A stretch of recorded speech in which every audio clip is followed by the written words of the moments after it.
video kali ini kita akan membahas tentang penyetaraan reaksi redoks. Nah, ini materi untuk kelas 12 ya. Kita lihat dulu, ini ada gambar tentang pemutih ya, pemutih pakaian. Nah, kemudian apa hubungannya pemutih dengan penyetaraan tadi ya, penyetaraan redoks. Nah, ketika kita mencuci pakaian, misalkan kita pakai pemutih, nah itu kan supaya mendapatkan warna yang putih ya. Nah, zat pemutih tersebut itu merupakan senyawa kimia aktif. Nah, dia ini bersifat oksidator. Kemudian zat ini, senyawa ini digunakan untuk menghilangkan warna benda ya, menghilangkan noda gitu, warna noda yang bukan putih tadi ya.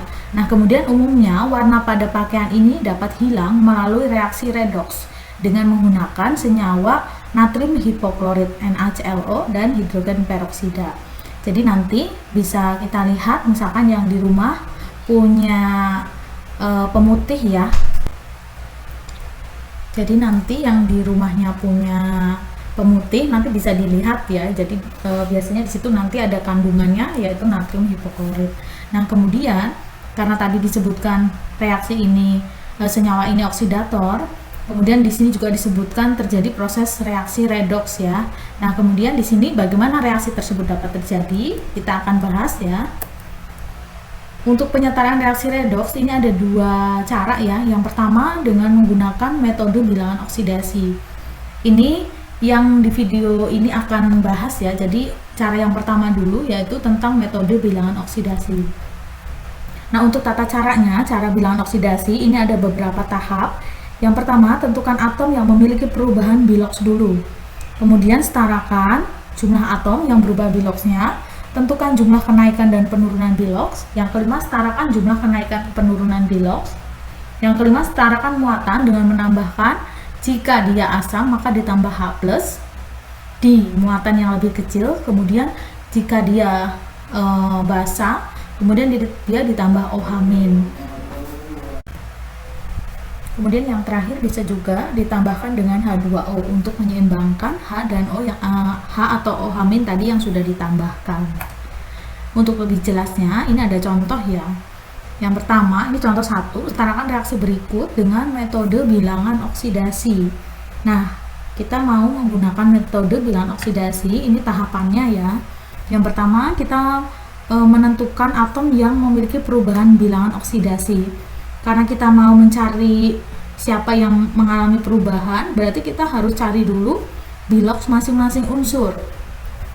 Nah, di sini ada H+ ya. H+ ini dia ini menunjukkan bahwa ini terjadi pada kondisi asam. Nah, ada H+ dan OH-. Ini nanti bisa kita kerjakan di akhir ya. Jadi bisa kita tulis terlebih dahulu seperti ini. Ditambah H2C2O4. Nah, kita bisa pakai ini dulu. Untuk H+ dan H2O nanti bisa di akhir ya. Nah, sekarang kita cari bilangan oksidasi masing-masing unsur. Untuk mencari bilangan oksidasi, untuk lebih jelasnya, itu kita sudah bahas di kelas 10 ya. Jadi nanti bisa dilihat lagi video penjelasan yang menentukan bilangan oksidasi. Nah, misalkan kita bagi gini ya, ini ada Mn, ada O. O ini aturannya yaitu dia -2 ya. -2 dia dikali 4, maka di sini jadi -8. Nah, karena dia ini ion, senyawa ion, maka dia di sini harus sama dengan -1. Kemudian Mn-nya itu berapa? Supaya menjadi -1 kalau dikurangi 8 ya, berarti di sini kan +7.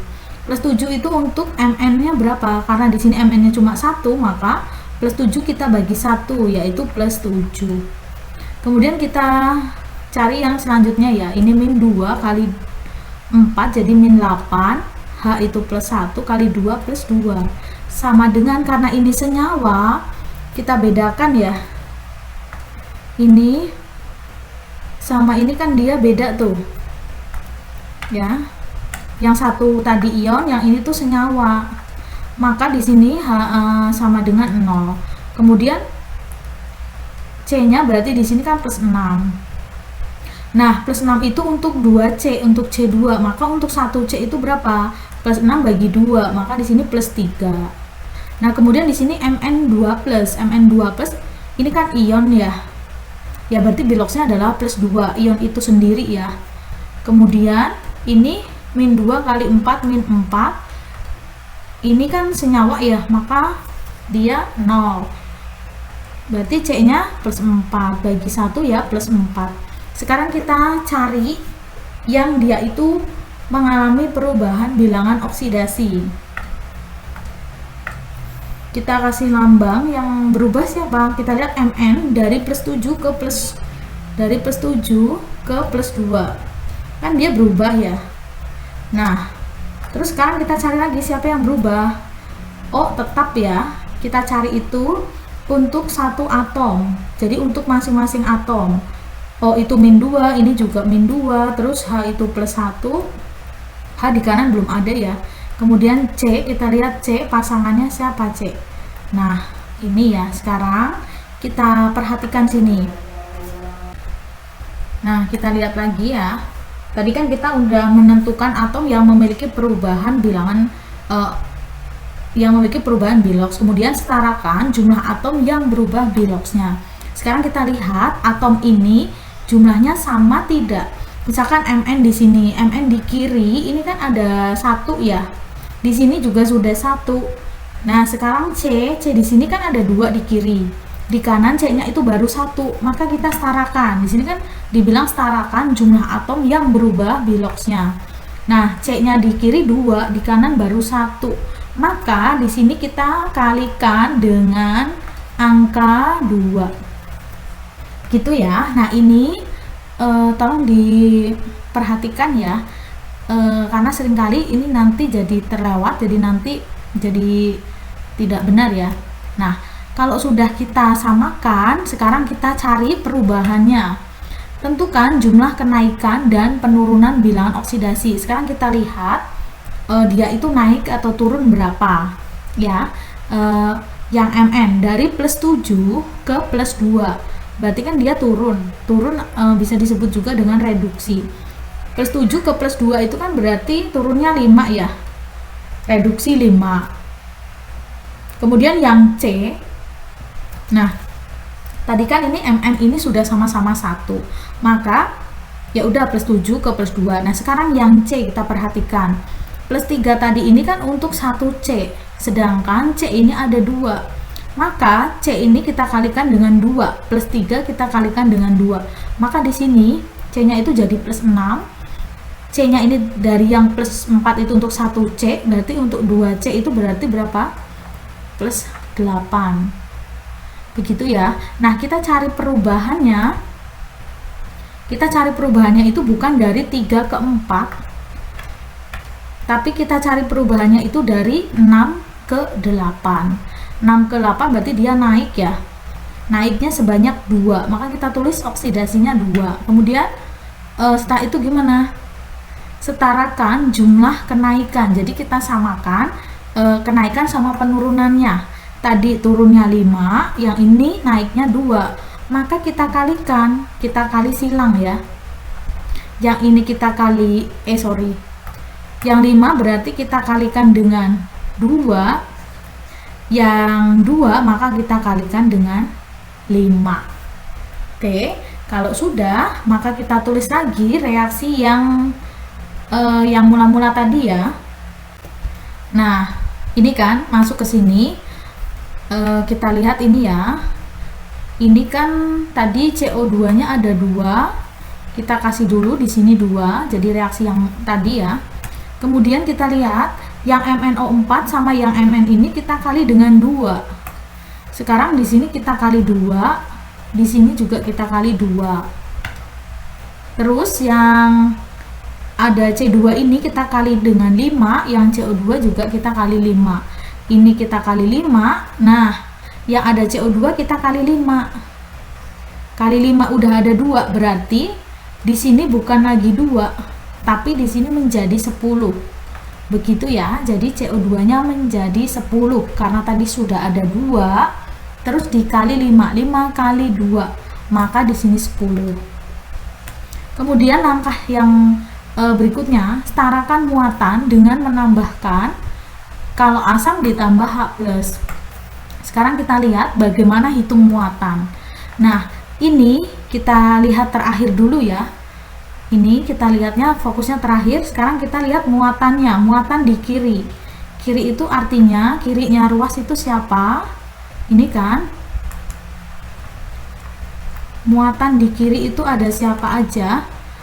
2 kali ini kan, tulis ini ya. 2 kali -1 itu -2. Ditambah karena ini senyawa, maka ini kan 0. Maka muatan yang kiri -2 tambah 0 itu -2. Sekarang kita lihat muatan yang kanan. Muatan kanan itu total segini tuh berapa? 2 kali 2 berarti di sini plus 4. Yang ini senyawa itu 0. Muatan kanan itu plus 4 tambah 0 berarti di sini plus 4. Nah, muatan kiri kanan kan masih beda nih. Nah, kita harus samakan. Bagaimana caranya? Tadi disebutkan kalau dia asam ditambah dengan H+. H+ kita letakkan di muatan yang lebih kecil. Nah, di sini sudah dibantu ya. Di sini sudah ada H+. Berarti H+-nya kita tambahkan sebanyak berapa? Jadi selisih antara -2 ke plus 4 itu berapa? Yaitu berarti penambahannya supaya sama ya, supaya imbang. Maka di sini kita kalikan kita kalikan dengan angka 6. Nah, kalau 6 berarti kan sudah di sini sama aja ditambah 6 kan? Maka di sini jadi plus 4. Jadi setara. Maka kalau dia itu ditambah asam itu kan ditambah H+. Ditambah H+ itu pasti ditambah ke yang lebih negatif karena nanti H ini kan positif, jadi biar muatannya sama.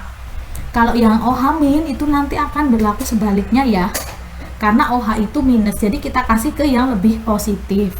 Nah, kalau sudah, kita lihat yang terakhir, kita tambahkan H2O sebanyak berapa. Sekarang kita cek, lihat nilai H-nya berapa. Ini 10 yang kiri ditambah 6, H-nya 16, di kanan itu baru 2 ya, berarti 16 bagi 2, maka di sini 8. Begitu. Nah, kalau kita tulis lagi reaksi keseluruhannya berarti 2MnO4, ini min ditambah ini 5 H2 C2O4 plus 6 H plus gini ya, 2Mn ini 10